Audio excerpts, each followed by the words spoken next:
2005, I made a collaborative work with a band from Gesprek called Sqatters.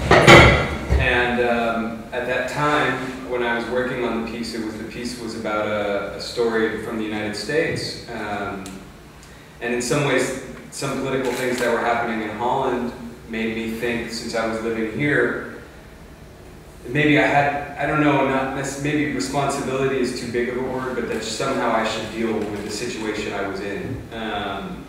And that sort of started me thinking about trying to make something about squatting. We ended up getting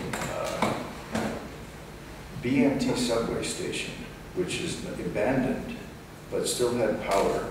It was about over 100 meters long and maybe 25 meters wide and almost this high. And it was quite a space, and it was right underneath 57th Street and 6th Avenue. And at that time, 57th Street was like the major gallery scene in New York. It was before Soho really became Soho. And so we thought, boy, they've just given us the world.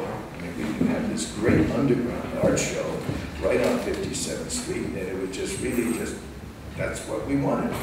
And it's funny, because when you say it like that, Paul McCarthy was scared by the project and the potential for working with other people, it's almost like that you were working with other people and you were trying to be constructive. Mm-hmm.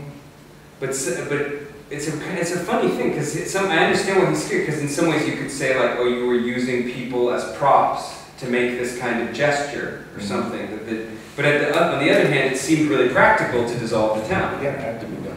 Because one thing that Jelle didn't say in the introduction is that the Alan Capra retrospective that was first here in Van Abbe and then went to Los Angeles, that you were really involved in not just organizing like the work, but figuring out, you know, like how do you make an exhibition someone who built their whole idea of not making art shows. Yeah. And in the exhibition in Eindhoven, there were these texts, these interviews between the curator and Paul McCarthy and Raivo and Alan. And at one moment, they're like saying to Alan, "Well, you know, the people want to see your work. They want to have a show." And he says, "Well, no, the people don't want to see my work. The people want entertainment, and I don't want to be an entertainer, and I don't want to make the show." But somehow, the struggle was always there.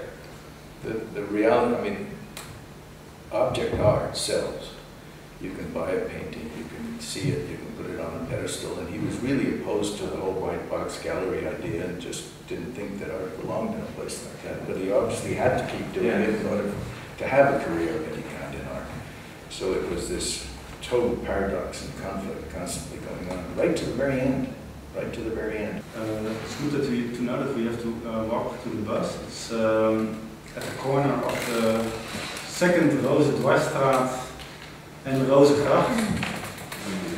We have umbrellas, so don't worry about eventual rain. I think it's about a 20-minute ride and then a short walk to the, well, you call it the monument, but it's actually has little to do with monuments, I think, as we know them. It's a total new form. We'll see.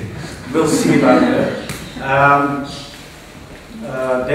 Frank van Kreuningen from the Amsterdam Spinoza Circle will do a short opening ceremonial speech and relate the work that Jeremiah did to Spinoza as well, which is quite a task, I think. He's going to do that in Dutch, but it will be brief. There's some drinks there as well.